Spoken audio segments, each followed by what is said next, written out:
Boker Tov, il est 8h, heure de Jérusalem, 7h, heure de Paris. C'est l'heure du premier journal d'information ce matin sur Studio Kalita, relayé sur les ondes de Radio J. L'armée de l'air israélienne a frappé par 2 fois durant la nuit des cibles du Hamas à l'intérieur de la bande de Gaza, et ce en riposte à un tir de roquette hier soir en direction du conseil régional de Sha'ar HaNegev dans le pourtour de la bande de Gaza.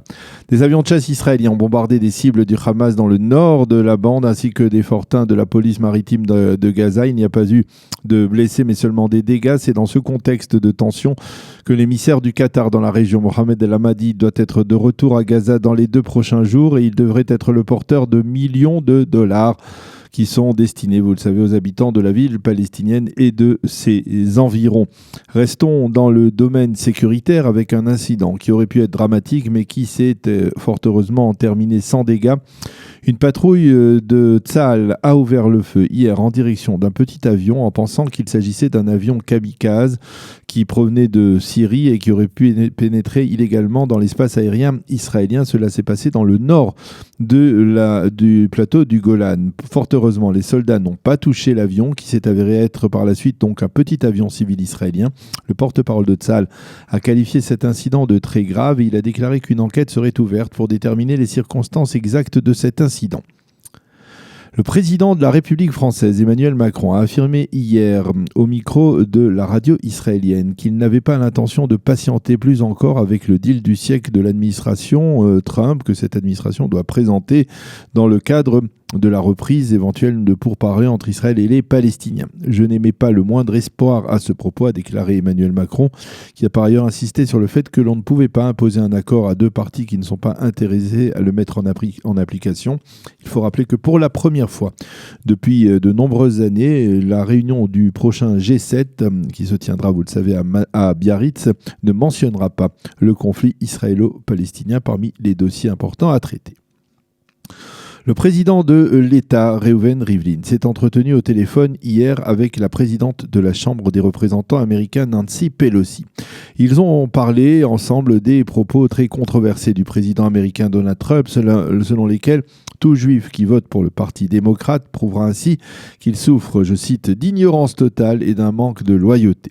Le président Rivlin a souligné que le lien qui unissait les Américains et les Israéliens était un lien solide entre peuples qui doit dépasser tous les clivages politiques et qui repose sur des valeurs communes.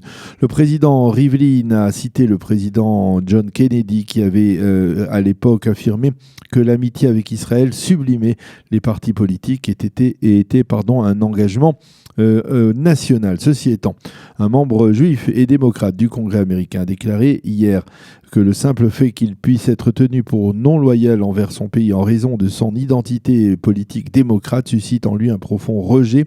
C'est quelque chose que je ne serais pas attendu à entendre de la bouche même que je me serais attendu à entendre de la bouche de Mussolini ou d'autres leaders fascistes dans les années 30, mais pas de la part de Donald Trump. Les propos de Donald Trump ne reflètent ni le caractère des valeurs des États-Unis, ni même celle du peuple juif. La Cour suprême israélienne se réunira ce matin pour débattre des requêtes visant à invalider la liste Otzma Yehudit et à l'empêcher de se présenter aux prochaines élections. L'un des plaignants est le Centre réformiste pour la religion et l'État. Cet après-midi, la Cour va débattre de la requête de Otzma Yehudit d'invalider la liste arabe unifiée. La Cour pourrait bien, sur recommandation du conseiller juridique du gouvernement Avichai Mendelblit, valider la liste de Otzma, mais invalider 2 de ses leaders. Il s'agit de Baruch Marzel et de Ben-Sion Gopstein, et ce, pour avoir tenu des propos xénophobes au cours des dernières années. La décision de la Cour ne sera publiée que dimanche. Ceci étant, dans l'affaire de la top bleu-blanc dont on parle beaucoup en Israël et dans la classe politique israélienne ces derniers jours, Yair Lapid a demandé hier à Benny Gantz de mettre fin à cette enquête dans laquelle l'un des membres de Yesh Atid pourrait être impliqué. Selon Lapid, cette affaire a causé un tort certain au parti de centre-gauche au cours des derniers jours. Dans l'entourage de Benny Gantz, on affirme que l'enquête va se poursuivre au moins jusqu'au lendemain des élections parce qu'il y va également de l'intérêt du parti et de ses membres, affirme-t-on donc dans l'entourage du président Benny Gantz. Enfin, l'Israélien qui refuse de donner le divorce à son épouse depuis 10 ans et dont les obsèques de la mère ont été reportées il y a 2 jours par le grand rabbin d'Israël afin qu'il cède et accepte de libérer son épouse, cet Israélien affirme désormais qu'il n'a jamais donné son feu vert au divorce, mais que le divorce, est depuis longtemps posé au tribunal rabbinique et qu'il n'attend que la venue de sa femme, a-t-il affirmé. Il faut rappeler qu'après, sous la pression, il avait accepté de déposer une sorte de garantie bancaire reconnaissant la possibilité pour sa femme de divorcer de lui. Le Rav Loew est un menteur, a dit cet homme dont on ne connaît pas l'identité. Nous parlerons de ce dossier d'ailleurs avec David Mamou, qui fut directeur des tribunaux rabbiniques israéliens, le Rav David Mamou, dans quelques instants. La météo, pour terminer, le temps sera ensoleillé.